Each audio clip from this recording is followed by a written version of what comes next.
ये देही, देवी, भूति, तीन प्रकार के ताप कौन से? महानुभावों, ये जनक जी महाराज के यहां तीन प्रकार के ताप थे, पर जो जाग गया वो जनक ने, जो सो रहा वो गोपाल कृष्ण की जय। कृष्ण भगवान की जय। राजा जनक जी महाराज का उदाहरण बताते हुए अपने आप में हम समझ जाएं। जनक जी महाराज के यहाँ पानी की बरसात नहीं हुई, 5-10 साल 12 साल बीत गए। राज का कोष सब जनता को खिला दिया आपने। कोई विद्वानों ने कहा कि महाराज आप सोने का हल चलाओ तो परमात्मा की कृपा से बरसात हो जाएगा। महाराज जनक जी ने सोने का हल चलाया आपने, ये आप सबको कथा मालूम होगा। हल जब चलाया तो हल का जो फाल होता है उसको जो है सीता कहते हैं संस्कृत में।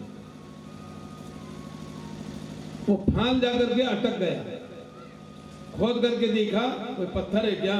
पत्थर नहीं है, एक मटका है।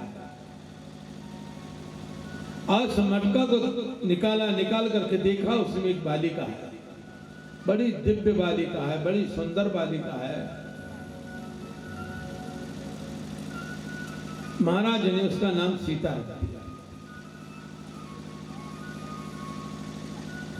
वैध है, ये जीव कहते हैं इसको। भगवान की ऐसी कृपा हुई, उस बालिका को लेकर के जनक जी महाराज ने अपने रानी सुनैना जी को दिया। पालन पोषण शुरू हो गया। भगवान की ऐसी कृपा हुई, वह बालिका 7 वर्ष की हो गई। एक समय की बात है कि रावण भगवान शिव का परा उपासक था।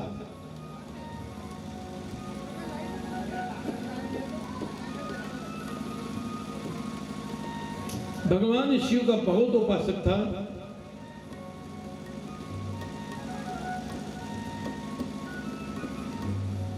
शंकर भगवान के वहां गया, परमात्मा को तांडव सुनाया। भगवान शिव ने खूब नृत्य किया तांडव के ऊपर। प्रसन्न हो गए। रावण मांग ले, क्या मांगना चाहता है? बोले महाराज ये धनुष मेरे को दे दीजिए आप, पीना। उन्होंने कहा कि तू क्या करेगा इसको ले जाकर के? बोलेगा नहीं महाराज देना है तो यही दो मेरे को, यही लूंगा मैं।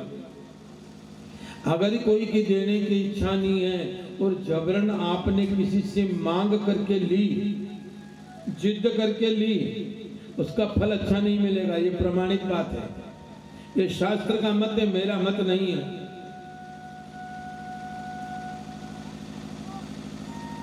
शंकर भगवान ने कहा कि ले जा, तो मांग रहा है तो ले जा, लेकिन जहां धर देगा वहां से उठा नहीं पाएगा। ठीक है, उन्होंने सोचा कि मैं धरूं ही नहीं इसको जमीन के ऊपर, लंका में ही धरूंगा जाकर के। महाराज वो लंकापति रावण पिनाक को लेकर के निकला। अब कैलाश से चला वो, और जनकपुरी जाने की क्या जरूरत थी उसको? सीधा लंका निकल जाना था। लेकिन योग प्रबल होता है, वो जनकपुर पे गया और लघु शंका सताई उसे। विमान से नीचे उतरा और वो खांधे पर वो धनुष है। विचार किया गुरु महाराज का दिया हुआ धनुष है और कांधे पर है, अच्छी बात नहीं है। उसको जमीन पर धर दिया, लघु शंका करी, हाथ मुंह धोया होगा। अब उठावे तो उठे नहीं, उठाया होगा 2-4 बार 10 बार उठाया होगा, नहीं उठा। विचार किया कि ये तो मांगी हुई वस्तु है, छोड़ दो, क्या दिक्कत है उसमें। छोड़ दिया धनुष को, विमान लेकर के लंका चला गया। अब वहां राजा जनक जी महाराज की जनकपुरी के ग्वाले लोग गाय चरा रहे थे। उनने देखा वो धनुष उठाने की कोशिश उनने भी करी होगा, नहीं उठाया गया तो महाराज को जाकर के कहा, महाराज एक धनुष है, लंकापति रावण आया था, उसने धर दिया, वो उठा नहीं पाया, वो अपने राज्य की शोभा है। महाराज जनक जी भी गए, बड़े बड़े योद्धा लोग गए होंगे, शूरवीर गए होंगे, लेकिन वो टस से मस नहीं हुआ। कई हाथी जुतवाए, कई घोड़े जुतवाए, कई रथ जुतवाए, कोई गांव वालों की सहायता से उसको घींचते हुए जो है अपने नगर के किनारे लाए। बड़ा आदमी था, कोई बड़ी बात नहीं है, आपने वहीं एक महल का निर्माण करवा दिया। लक्ष्मी महल का निर्माण आपने करवाया, अब वो धनुष बीच में रह गया। झाड़ बार रोज आसपास सब जगह हो जाए, पर उसके नीचे झाड़ बार हो भी नहीं। ये जानकी जी भगवान की कृपा से आज उस महल में प्रवेश किया उसने, और वो बुआरा निकाल रही है। छोटी छोटी बच्चियों का कचरा निकालने का बहुत शौक होता है, साफ सफाई के ऊपर विशेष ध्यान। आज जो है जानकी जी उस महल का बुआरा निकाल रही है। अब सीधे हाथ में तो बुआरी है, उसके कचरा ले रही है। महाराज जनक जी दरवाजे के ऊपर खड़े हैं। जब वो उस धनुष के पास में आई, देखा कि इसके नीचे बहुत कचरा हो रहा है, तो देवी जी ने सहज में ही बाएं हाथ से उस धनुष को उठा लिया और सीधे हाथ से कचरा निकाल दिया। महाराज देख रहे हैं, बोले कई हाथी लगवाए, कई घोड़े लगवाए, कई रथ लगाए, कई पहलवान लगवाए, तब ये घिसता हुआ यहाँ आया, कोई उठाने वाला नहीं मिला। मेरी बालिका धन्य है जिनने उठा लिया, अब इनको वर कैसो चाहिए। बोले नहीं पुराना लोग क्या करे कि 1.5 वर होनो, 2 वर होनो, तो कोई हाइट में 2 होनो कहीं, या उम्र में 2 होनो नहीं, उसके विवेक में, उसकी बुद्धि में, उसके शौर्य में 2 होना। तो महाराज ने वही संकल्प ले लिया कि जो इस धनुष को तोड़ेगा उसी के साथ में जानकी का विवाह होगा, नहीं तो जानकी कुमारी रहेगी। कोई ने कहा तो नहीं, उनको समझ लेना मेरी बात को, ये बात अपने अपने ऊपर भी आ जाएगी। कोई ने नहीं कहा कि आप ऐसा प्रण करो, संकल्प करो, कुछ नहीं।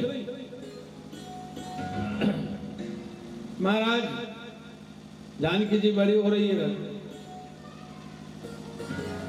पहले 8 वर्ष से भवित गौरी, 9 वर्ष से चिरोहिणी, 10 वर्ष से भवित कन्या, प्रौढ़ा लग्न फल स्मृता, ऐसे महापुरुषों का मत था, वृद्धजनों का मत था। 8 वर्ष की, 9 वर्ष की, 10 वर्ष की, 11 वर्ष की, 12 वर्ष की बालिकाओं का विवाह कर देते थे। ये शास्त्र का मत है, लेकिन आज युग का मत है। जो भी कुछ है आप सबको मालूम है, क्योंकि कन्या की संज्ञा जो है 12 वर्ष तक की है, इसके बाद में वो प्रौढ़ संज्ञा में आ जाती है। इसलिए जो भी कुछ चल रहा है, जो गोपाल कृष्ण की जय। आइए, आपने अपना निर्णय सारे देश में फैला दिया कि जो शिव धनुष को तोड़ेगा उसी के साथ में जानकी जी का विवाह होगा। अब यहाँ कई योद्धा आए हुए हैं, ये भी आपको मालूम है, आपने कथा सुन रखी है, पूरी बताने की जरूरत नहीं है। तो इतने बड़े बड़े 10,000 योद्धा आए हैं, महीने पहले से आ गए। हमारा ऐसा खाना होना, ऐसा पीना होना, ऐसी व्यवस्था होना, सोने बैठने की व्यवस्था, ये वो दुनिया भर की अपने अपने डिंग मारने लगे सब। अरे बोले कैसा कैसा धनुष से मैं चूरा चूरा कर दूंगा, वही कहता है कि मैं आसमान में ले उड़ूंगा उसको। अपने अपने डिंग मारने में कोई कसर नहीं करे हो। भगवान की कृपा हुई, यह विश्वामित्र मुनि के आश्रम में राघवेंद्र सरकार लखन भैया थे, वहां भी निमंत्रण पहुंचा। तो विश्वामित्र मुनि के साथ में राम लक्ष्मण भी यहाँ पधारे हुए हैं। तो इनका कोई मूड नहीं कि मैं धनुष तोड़ूंगा, ऐसा कुछ भी नहीं है दोनों भाइयों के मन में। ये संत ऋषि ब्राह्मणों के मंडल में बैठे हैं।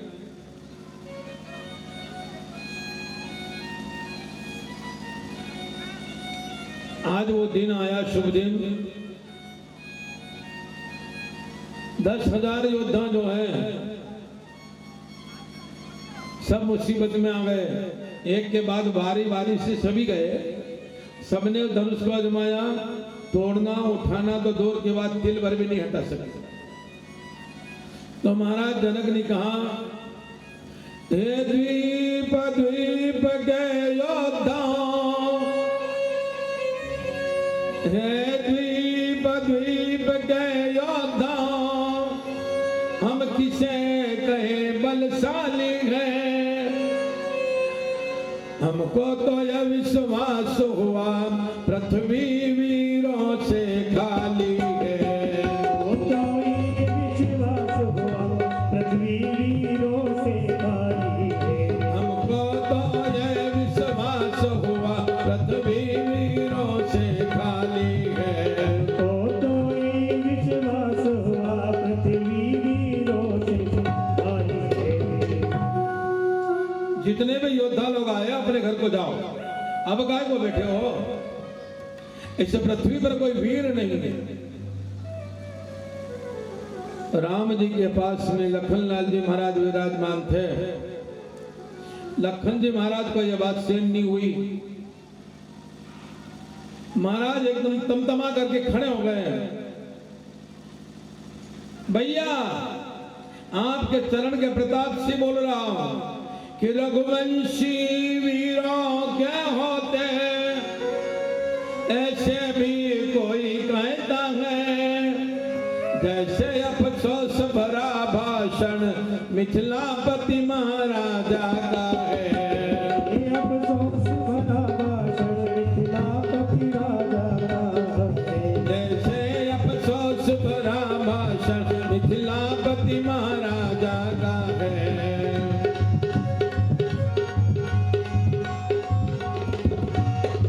भैया कैसे कह दिया कि पृथ्वी वीरों से खाली है। आज कोई कहता कि कृपा से श्री राघवेंद्र सरकार उठते हैं गुरु महाराज के कहने से और धनुष के 2 खंड कर दिए, धनुष तोड़ दिया। महारानी ने बहुत समझाया, नाथ आपने सब प्रण क्यों किया। महाराज भी पछताए इस बात के ऊपर कि मैंने ये संकल्प ले लिया, बहुत गलत किया। ऐसा कोई आदमी बिना विचार किए घर में कोई काम कर ले और उसमें जो नुकसान हो जाए तो फिर अपनी करनी, कोई से केवा का भी नहीं दिया, ना बालक से बोलने का, ना पत्नी से बोलने का, ना माता पिता से बोलने का, क्योंकि हमने ही किया और लाखों रुपए का नुकसान हुआ। ठीक है नहीं, इसको कहते हैं देही। अपने शरीर से ही कर लिया और उसके ऊपर खुद ही पछता। अब देवी का नंबर आया, धनुष तोड़ दिया। ये 10,000 योद्धाओं ने विचार किया, इन दोनों लड़कों को बांध लो रथ के पीछे, सीता को विमान में बिठा लो और ये जनकपुरी वाले साथ दे तो लाल भूमि कर दो, निपटाओ सबको। देही ये देवी आया नहीं, यही सब जनकपुरी में आ गया। देही का देविक और भौतिक आने वाला है। वो 10,000 दिल मिलाने लगे, जब युद्ध का सामान तैयार करने लगे, इतनी ही देर में श्री परशुराम जी महाराज उत्तर दिशा से दौड़ते हुए आ गए आधम के जनकपुरी में। जितने भी ये राजकुमार लोग आए थे, 10,000 योद्धा आए थे, ये सब अपने बाप दादाओं का नाम बतावे, महाराज को प्रणाम करे। खतरनाक ब्राह्मण है, 21 बार पृथ्वी को नाक क्षत्रिय कर दी इसने। बड़ा पराक्रमी ब्राह्मण है, बड़ा खतरनाक ब्राह्मण है। सब अपने बाप दादा का नाम बतावे, प्रणाम करते हुए चलते बने। सबको विसर्जन कर दिया। एक उपद्रव आया था, एक आदमी को आने से सब उपद्रव शांत हो गया। लेकिन अब भौतिक देखिए, परशुराम जी की दृष्टि पड़ी उस धनुष के ऊपर। है मूर्ख जनक, ये बता धनुष किसने तोड़ा है? ये मेरे गुरु का धनुष है इसको धनुष को तोड़ने वाला कौन है? वो कट्टर मेरा दुश्मन है, उसका सर काट दूंगा मैं। तो राम जी महाराज सामने आए। आपने रामायण सुन रखी है। वो हाथ जोड़ करके विनय करे, महाराज धोखे में टूट गया, मैंने तोड़ने की कोशिश नहीं करी, हाथ लगाए और सुनिश्चित टूट गया। ऐसा थोड़ी होता है। क्या जानता है तू अपने आप को? महाराज ने अपना सब पता बताया। ने महाराज का क्रोध शांत नहीं हुआ। लखनलाल जी महाराज ने कहा, महाराज ये तो आपकी जनेऊ गवाह दे रही है कि आप ब्राह्मण हो, नहीं तो अभी तक आप भी यमपुरी में होते। हम खतरनाक क्षत्रिय हैं, हम काल से भी युद्ध करने वाले में से हैं। परशुराम जी महाराज के सामने भगवान राम नमन करते हैं। समझो राम कहाँ है, परशुराम कहाँ है? परशुराम बड़ा विद्वान आदमी भी है, ऐसी बात नहीं है। भगवान का अवतार की गिनती में भी है, 24 अवतार में एक अवतार भी है आपका।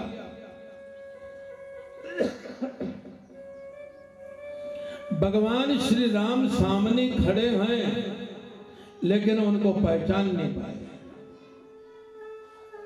ऐसे बड़ा विद्वानों ने पहचान नहीं पाया भगवान को, तो तुम हम क्या जानेंगे भगवान को कि भगवान कहाँ है?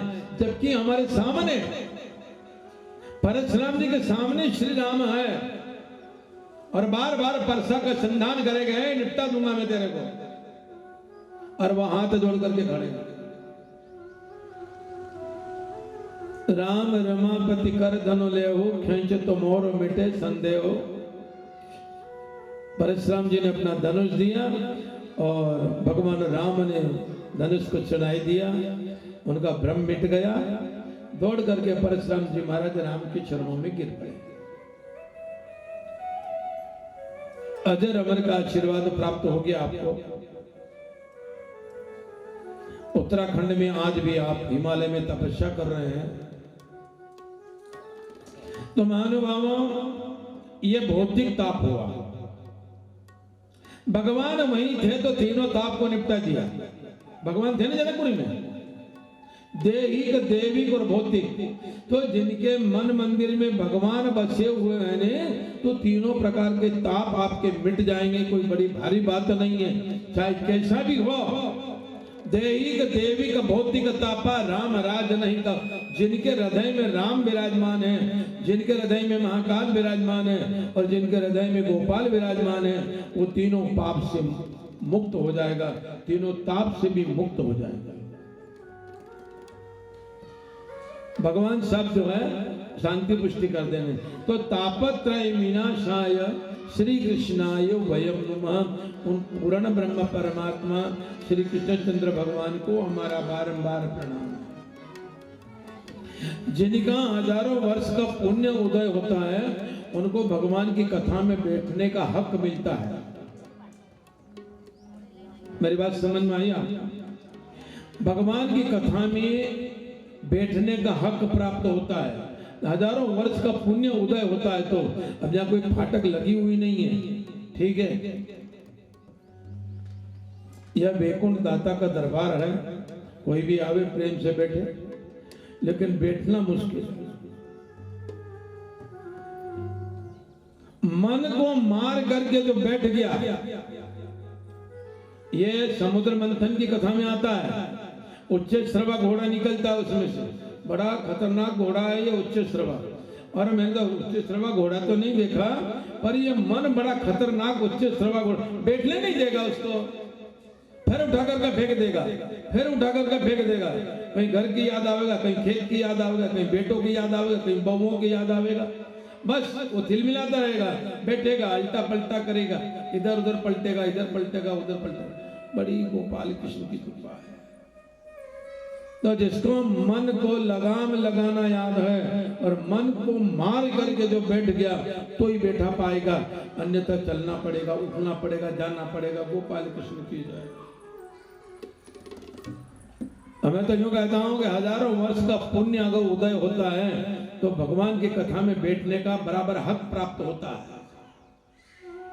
कथा करना तो सहज बात है, कथा में बैठना, कथा तो वैसे जो होती है, दिव्य पांडाल लगाओ, अच्छा पांडाल लगाओ, करोड़ों रुपए का खर्चा करो, ये करो वो करो, पर बैठ करके तुमने क्या पाया? नरी जगह घर धनी कोराज रही जाए, गोपाल कृष्ण की जाए, सही कह रही हूँ, गलत नहीं कह रही हूँ मैं भी, कोराज रही जाए कि कथा तो अपने जहाँ वही तो हो ही नहीं है, लेकिन उसका रसपान भी आपने किया कि नहीं किया?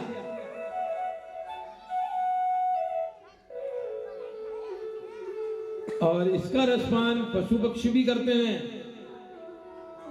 पशु पक्षी भी करते हैं, जानवर भी करते हैं, जंतु भी करते हैं, विषैले जंतु भी करते हैं। ये भगवान की कथा सबको प्रिय होती है, इसको पशु भी कथा सुनते हैं,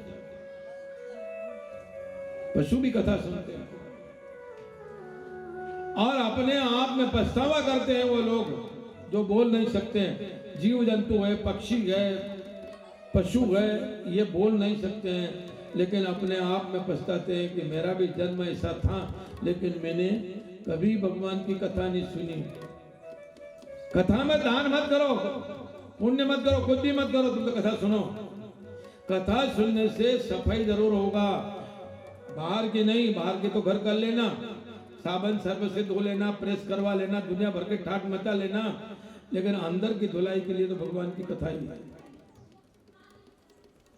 और विशेष करके मेरी बहनों के लिए और युवा मेरे बंधुओं के लिए, जिनकी 60 से ऊपर जो उम्र हो चुकी है, वो तो ऑटोमेटिक लाइन पकड़ना ही रही है। बाकी ये घर से रिटायर कर दिया नहीं उनके, 60 के बाद में 1 वर्ष लगता है, क्या कहते हैं 60 के बाद 1 और, बोलो नहीं आप, कोई तो बोलो 60 और 1,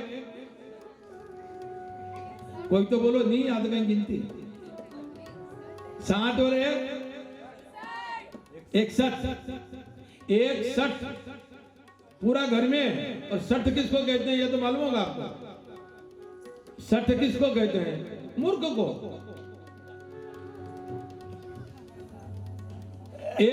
60 वर्ष की उम्र में भगवान की कृपा से बेटे के घर बेटे हो जाते हैं, यानी दादाजी बन जाते हैं। अब वो 61 हो गए, बाहर बैठ करके निगरानी करने वाले, हिसाब किताब out of station Gopal Krishna की जाए, रिटायरमेंट ऑफिसर। तो यहाँ से मोड़ लगा लो। मैं तो कहता हूँ 60 से ऊपर वालों के निवेदन करके कहता हूँ, अपनी जीवन में मोड़ लगाओ। एक मोड़ तो 20, 22, 25 वर्ष की उम्र में बंधा था, जो परिवार वालों ने मिल करके बांधा था आपको, सारे परिवार वालों ने मिलकर के बांधा था मोड़, बांधे नहीं मोड़? हमारा बाप दादाओं ने भी को नाम मोड़ ज रख दिया। जब परणवाने गया तो मोड़ बंधो कि नहीं बंधो? जो दाई बंधो कि नहीं बंधो? बंधो। वो मोड़ जो है बड़ा खतरनाक मोड़ है। ओंकारेश्वर गया होगा आप कभी? ओंकार जी गया होगा, मां जगह जगह से टर्न लगे हुए हैं और लिखा हुआ है कि खतरनाक मोड़, खतरनाक मोड़। क्योंकि सीधा गया एकदम पलटा, पीछे वाला नजर नहीं आवे, नहीं आवे नहीं। तो यो मोड़ बंदे, जब विवाह होए तब मोड़ बंदे, और ये पीछे वाला नजर नहीं आवे। पीछे में कौन आई गया समझ में आई? माँ बाप, दादा दादी, ताऊ ताई, फूफा, माता जी की कोई नजर नहीं आवे। अरे ये सब जुलूस में चले नहीं, दौड़ा दौड़ा माथा का सब पाँव चले, डोकरा मनो ने वो लड़को बैठे हुए घोड़ी का ऊपर, कितनो कड़क बम बैठे। मैं तो कहूँ इन्हें देख भाई समझी जा, ये डोकरा भैया ये भी एक दिन गया था, एक दिन ऐसा घोड़ी पे बैठने गया था, ये भी इतरा था देख लो। अब इनका मुंडा का माँ दांत में दाढ़ कहीं कोनी, गोपाल कृष्ण की जय। यहाँ हाल तेरे भी हाल हो जाएंगे। रामायण में स्वामी जी ने उत्तरकांड में लिखा है, ससुराल प्यारी लगी जब ते, ससुराल प्यारी लगी जब गुरु पर कुटुंब भय तब तेरी, गुरु पर कुटुंब भय तब तेरी, गुरु पर कुटुंब भय तब तेरी, गुरु पर कुटुंब भय तब तेरी। जब से ससुराल प्यारी लगी, साला ने देखो तो प्रधानमंत्री बन गया,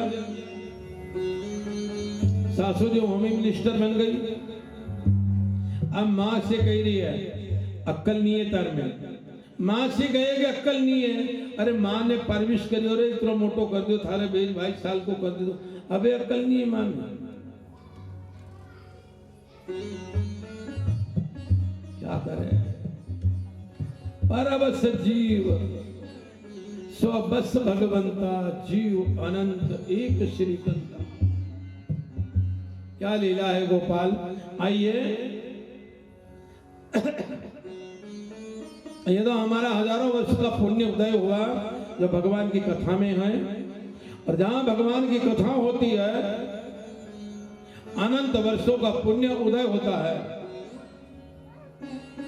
तब कथा सुनने सुनाने का मौका भी प्राप्त होता है। मैं तो भगवान से कामना करूं, है मेरे जगदीश, चाहे दुख का भार दे देना, चाहे तो मनुष्य शरीर मेरा मत देना, जितना संकट दुनिया में है सबसे ज्यादा मेरे को दे देना, पर ऐसी जगह मेरे को कथा करने के लिए मत भेजना जहां कथा सुनने वाला नहीं मिले, शब्द का चयन करने वाला मिले, तो जीवन में आनंद आवे। नहीं तो फिर बांचना है, कोटो पूरो करना है। शब्द का चयन करो, शब्द की पकड़ करो। आपको शंका हो कथा में तो आप 10 बार पूछो, पूछना कोई पाप की बात नहीं है। यम प्रव्रजन्तमनुपेतं पेत कृत्युदेवायनो विरह कातुरया जुहाव पुत्रेति तन्मयतया सर्वो अभीन दुष्टम सर्वभूतहृदय मुनिमानतोस्मि। महानुभावों, ये संसार में भगवान की माया का विशाल चक्र है। आप हम तुम सब जानते हैं, और आप हम तुम तो इसे माया के चक्कर में फंसे हो, गले गले छोड़ नहीं सकते हैं। घर छोड़ना मुश्किल हो गया क्योंकि माया में है नहीं। और ये माया भगवान की जाल है, ये माया परमात्मा की जाल है। चाहे परिवार वाले माने या नहीं माने, कुटुंब वाले माने नहीं माने, बेटा बहू माने या नहीं माने, फिर भी घर तो नहीं छूटता, नहीं छूटता है नहीं, क्योंकि भगवान का जाल ही ऐसा है।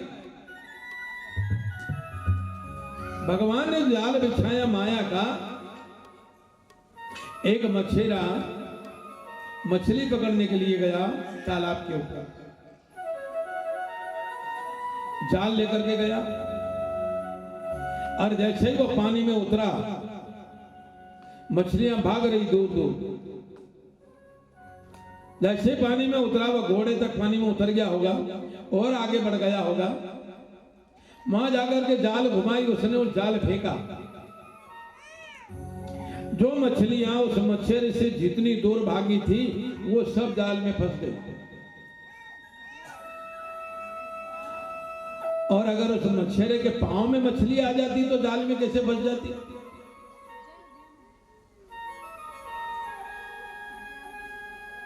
ऐसा ये परमात्मा का जाल है, समझने की जरूरत है। अरे उसके जो चरण में रोज आ गया, उसकी शरण में जो आ गया, वो जाल में नहीं फंसेगा।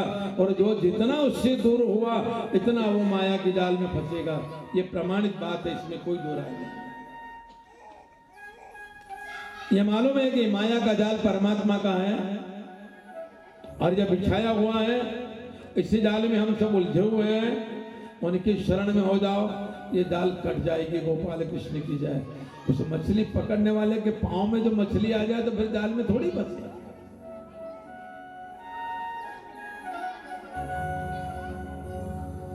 ऐसे हमारे वेदव्यास जी महाराज अरणी देवी के सहित हिमालय में तपस्या कर रहे हैं। आप कोई बद्री विशाल धाम गए होंगे।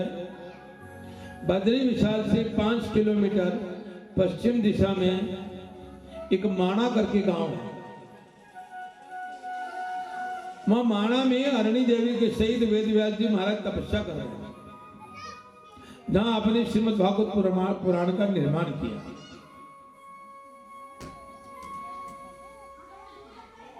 इनके घर संतान नहीं है। हमारी भगवती पार्वती जी ने भगवान शिव जी एक बार कैलाश में विराजमान है, शिव पार्वती, नारद मुनि का आगमन हुआ। नारद जी आए, महाराज तो ध्यान में थी सदा शिव भगवान, तो भगवती पार्वती जी विराजमान थी। नारद जी का स्वागत किया। बोले महाराज कब से ध्यान में हैं? बोले करीब 2 घंटे हो गए। देवी आओ मेरे साथ। भगवती पार्वती जी को लेकर के नारद जी महाराज थोड़ी दूर तक गए। बोले देवी जी अब तो तुम्हारे 2 पति पत्नी में मनमुटाव नहीं है नी? देवी ने कहा कि नहीं कोई मनमुटाव नहीं, अच्छा प्रेम है दोनों में, बहुत अच्छा। तो तुमसे भेदभाव तो नहीं रखते हैं नी? नहीं नहीं कोई भेदभाव नहीं है। अरे देवी जी क्या समझते हो आप इस बात को? इनके मन में तुम्हारे प्रति भेदभाव है। तुम्हारे कैलाश का सब भेद बता दिया आपको? बोले हाँ हाँ सब बता दिया मेरे को। नहीं नहीं आप समझो, इनके गले में जो माला पड़ी है ये भेद बताया आपने क्या? बोले कभी नहीं बताया। बस यही तो है, भेदभाव है, तभी नहीं बताया। बस महाराज तो चले गए। देवी जी आश्रम में आई, महाराज की समाधि खुली, ध्यान छूटा। भगवती जी से बोले पार्वती, अब वो बोले नहीं। अरे पार्वती क्या हुआ? नहीं स्वामी बस ठीक है। अरे हुआ क्या? नारद जी आए थे क्या? हाँ अभी गए। बस ठीक है। नारद अगर आया है तो कुछ न कुछ मंत्र फूंका ही होगा उसने। ठीक है क्या हुआ? महाराज आप मेरे से भेद रखते हो, मैं जन्म जन्म की आपकी अर्धांगिनी हूं, लेकिन नाथ आप मेरे से भेद रखते हो। नहीं नहीं देवी कोई भेद नहीं रखा। क्या है मेरे पास में? रहने के लिए मकान नहीं, खाने के लिए अनाज नहीं, बैठने के लिए वाहन नहीं, पाँव में साबुत जूते नहीं, क्या है मेरे पास में बता? नहीं महाराज आपने भेद रखा मेरे से, बताओ क्या भेद रखा? नाथ आपके गले में ये माला जो है, ये मुंडमाल, ये काय का है, ये भेद क्यों नहीं बताया आपने? महाराज ने कहा कि देवी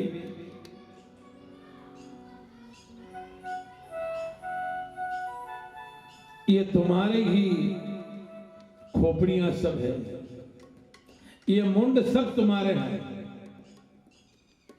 तो महाराज मेरे 108 अवतार हो चुके हैं और आप वो के वही हो।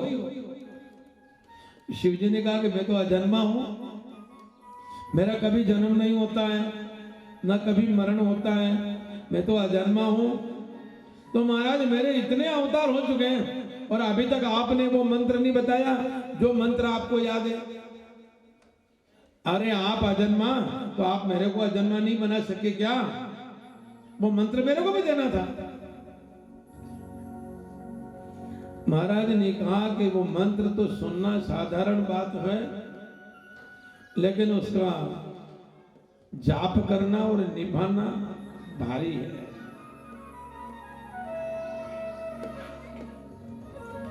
गुरु बनाना तो आसान बात है, किसी को बना लो आप, बड़े बड़े संत महर्षि लोग पढ़े गए, लेकिन उनने जो मंत्र दे दिया उसका जाप भारी है।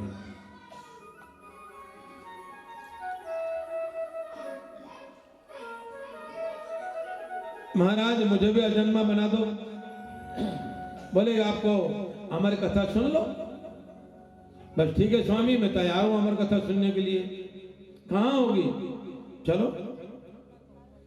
कहां जाते हैं? अमरनाथ। आजकल तो लोग अभी से टिकट बनना शुरू हो गया है। अमरनाथ मां जो है बर्फ का लिंग बनता है। अमरनाथ में शंकर भगवान पार्वती दोनों गए, ताली बजाई 3 बार, जितने जीव जंतु थे सब वहां से उड़ गए। ये अपने हार वगैरह सब सांप बिच्छू जो भी शरीर पर थे सब वहां से छूमन तक कोई भी नहीं है। नंदी संगी भृंगी आदि कोई भी नहीं है, केवल भगवती जी और सदाशिव भगवान। बड़े प्रेम के साथ में महाराज ने कहा कि देवी अब ये 7 दिन तक कथा चलेगा, तुम सुन लेना। जी स्वामी, एक वट वृक्ष बैठे हुए हैं, देवी जी से सहारा मिल गया, कथा आरंभ करी आज सुबह से, तो शाम हो गई, रात के 8 बज गए। देवी ने विचार किया कि रात में तो कथा बंद कर देगा, लेकिन रात भर कथा चली। एक दिन पूरा हो गया, दूसरा दिन आरंभ हुआ, बोले अब तो बंद हो ही जाएगा। सलंग कथा चल रही है, 2 दिन तक तो दम पकड़ा देवी जी ने। अब तीसरे दिन थोड़ा सहारा मिला तो झप लगने लग गई। यहाँ इस बड़ के ऊपर एक बिल था, उसमें तोता और तोती रहते थे, नरमादा। एक अंडा पड़ा हुआ था, वो तोता तोती तो उड़ गए, लेकिन अंडा था, अंडा भी पक गया था, उस बच्चे का मुंह बाहर हो गया था। अब ये देवी जी हरे नमः बोल रही थी, जब झप लगी तो हरे नमः बंद हो गया। उस बच्चे ने विचार किया कि हरे नमः बंद हो जाएगा तो कथा बंद हो जाएगी, कथा में आनंद आ रहा है। वो बच्चा वहां से हरे नमः बोलना शुरू कर दिया, बोलता रहा वो देवी जी जाग जाए, वो हरे नमः करे, वो बंद हो जाए।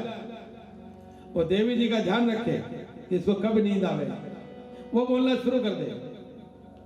भगवान की कृपा हुई, आज 7 दिन 7 रात पूरे हो गए, महाराज की कथा पूर्ण हुई और सदाशिव भगवान ने नेत्र खोले, पार्वती जी सो रही है। पार्वती जी स्वामी नींद आ रही है, जी स्वामी थोड़ी झप लग गई मेरे को। महाराज ने कहा कि लो, तूने अमर कथा करवाई, भागवत कथा करवाई, और उसका फल कौन ले गया? ले गया नहीं पक्षी, तो इसका फल दूसरे ले जाते हैं। बात तो मैंने पहले कही थी आपके कि कोई घर धनी बाकी नहीं रही जाए। गोपाल कृष्ण की जय।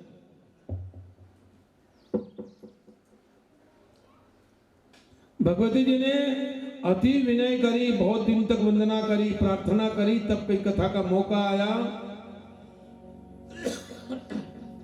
और उसका तमाम फल वो तोता ले गया। महाराज ने विचार किया कि ये अमर हो गया, त्रिशूल उठाया, तोता का पीछा किया। वो काशी गया, रामेश्वरम गया, द्वारिका गया, बद्रीनारायण गया, शंकर भगवान पीछा नहीं छोड़े। भगवान की कृपा हुई, अरणी देवी वेद व्यास जी महाराज माना गांव में व्यास गुफा और गणेश गुफा, जो बद्री विशाल धाम गए हैं उनको धन्यवाद है, और जो नहीं गए वो जरूर जावे, और घबराए नहीं। वहां जाए तो घबराना मत, घबराना मत, डरना मत, वो तो एक दिन आएगा ही आएगा। कौन? भले रोबो तो भी आवेगा, गाँव तो भी आवेगा, भाई मृत्यु तो होना निश्चित है नहीं। और वहां जाते हैं नहीं, हरिद्वार तक तो खुशी खुशी जाते हैं।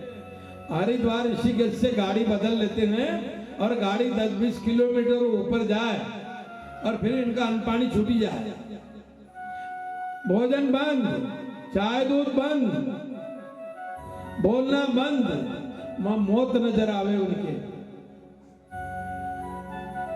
व्याकुल हो जाते हैं। भगवान की दया सीमा बद्री विशाल धाम से 4 किलोमीटर पश्चिम में माना गांव है। वहां अपनी भारत की मिलिट्री पड़ी हुई है, उधर चीन आ गया। वहां जाना, व्यास गुफा और गणेश गुफा का दर्शन करना है।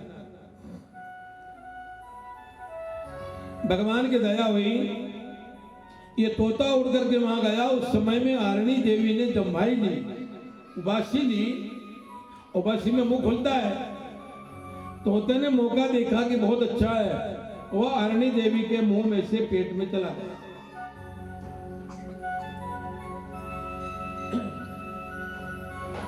भगवान सदाशिव पधार गए। व्यास जी महाराज ने प्रणाम किया, अरणी देवी ने प्रणाम किया, उनको शुभ आशीर्वाद दिया। भगवती अरणी जी से कहा, तुम मांग लो वरदान, क्या मांगना चाहती हो?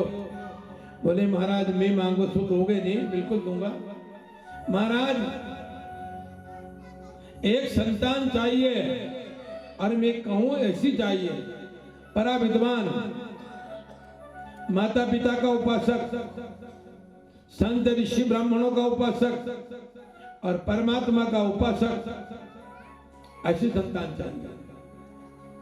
शिव जी ने कहा कि ऐसा तो फिर मैं हूं, आप ही पधारो प्रभु। भगवान की दया से महाराज वहां से विसर्जन हुए और कैलाश में पधार गए शिव जी। अब ये बालक मां के गर्भ में पल रहा है। 9 महीने का हो गया, 12 महीने का हो गया, 2 साल का हो गया, 5 साल का हो गया, 7 साल का हो गया। ये बालक अपनी मां के गर्भ में 16 वर्ष का हो गया। आकाशवाणी वही, बालक तो जन्म क्यों नहीं लेता है? ये बालक कहता है कि मैं जन्म अगर लूंगा तो तुम्हारी माया मुझे लपेट लेगा, इसलिए मैं मां के गर्भ में अच्छा हूं। जठरा अग्नि में तप रहा हूं, मां के पेट के अंतड़ियों में जकड़ा हुआ हूं, मल और मूत्र का नाला मेरे मुंह के ऊपर बह करके जा रहा है। भगवान मेरे को यह संतोष मिल रहा है कि मात्र एक तू दिखता है, दूसरा कोई दिखता ही नहीं है। और संसार में आने के बाद में तो कई दिखेंगे मेरे को, अपने रिश्तेदार, अपने नाना, मामा, फूफा, दिखेंगे नहीं दिखेंगे? ये सब रिश्तेदारी चालू हो जाएगी। तो भगवान में तो जन्म नहीं लूं, अच्छा है। भगवान ने आशीर्वाद दिया कि जाओ, तुमको माया व्याप्त नहीं होगा। मां के गर्भ में बालक बड़ा नहीं होता, ध्यान रहे। जन्म लेने के बाद में यहाँ की हवा लगने से बालक बड़ा होता है। इस बात में कोई शंका नहीं करे कि 16 वर्ष की उम्र बालक की मां के गर्भ में हो गई, मां कितनी ऊंची थी, कितनी मोटी थी, ऐसा कोई विचार नहीं करे। जन्म लेने के बाद में ही बालक बड़ा होता है। बालक का जैसे ही जन्म हुआ, हवा लगी, अवधूत रूप है उनका महाराज का, 16 वर्ष की उम्र, और उत्तर दिशा की ओर जा रहा। अरणी जी ने कहा कि स्वामी लाला को पकड़ो, ये जा रहा है। वेद व्यास जी महाराज जैसे बड़ा विद्वान है, नारायण का अवतार है, लेकिन ये भी अपने पुत्र के मुंह में आ रहे हैं और बालक के पीछे भाग रहे हैं। हमारी और आपकी कौन सी बड़ी बात है? ये भागते भागते उत्तराखंड में हिमालय में पहुंच गए। देवांगना स्नान कर रही थी।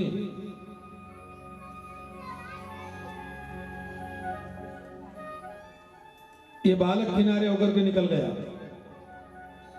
जब ये महाराज गए तो तमाम देवांगनाओं ने अपने अपने वस्त्र धारण कर लिए। व्यास जी महाराज ने कहा कि देवियों, एक 16 वर्ष का बालक निकल करके गया तो तुमने किंचित मात्र शर्म नहीं करी? अरे मैं बूढ़ा आदमी आया, तुमने इतनी शर्म करी? देवियों ने कहा महाराज, जो बालक निकल करके गया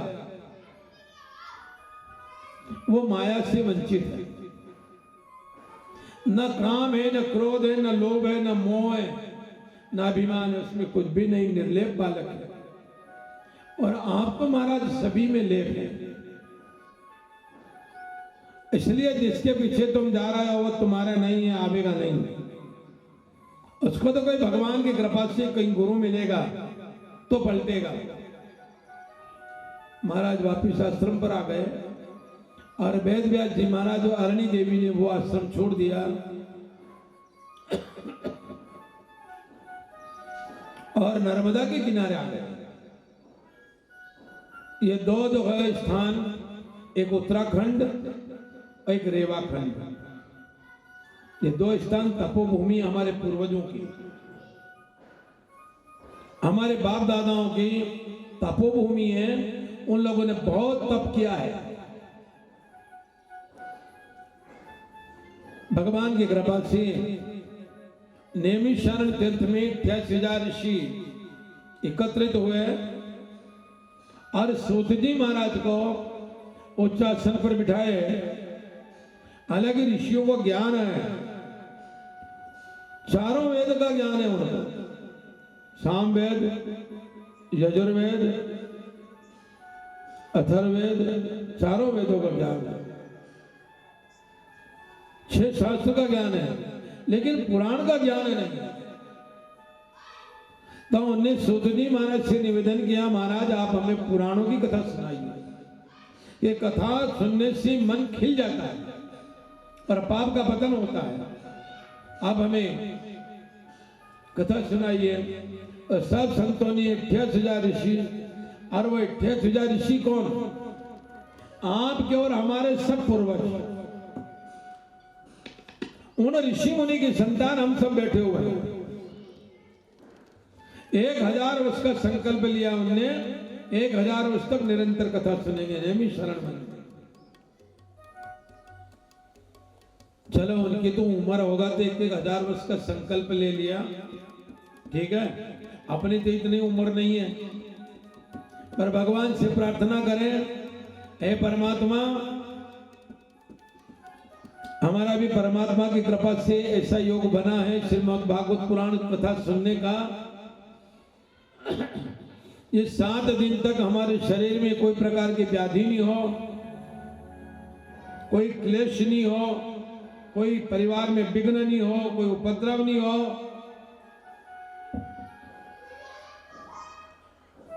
और हमारे 7 दिन सानंद आप पूरा करें। और हमारा यह व्रत और संकल्प को पूरा करने वाले तो आप हैं। अपन 7 दिन मांगी लो उनसे, ठीक है। भगवान की दया से यहाँ जो सूत जी महाराज ऋषियों को समझाते कि ऋषियों, ये नर्मदा जी की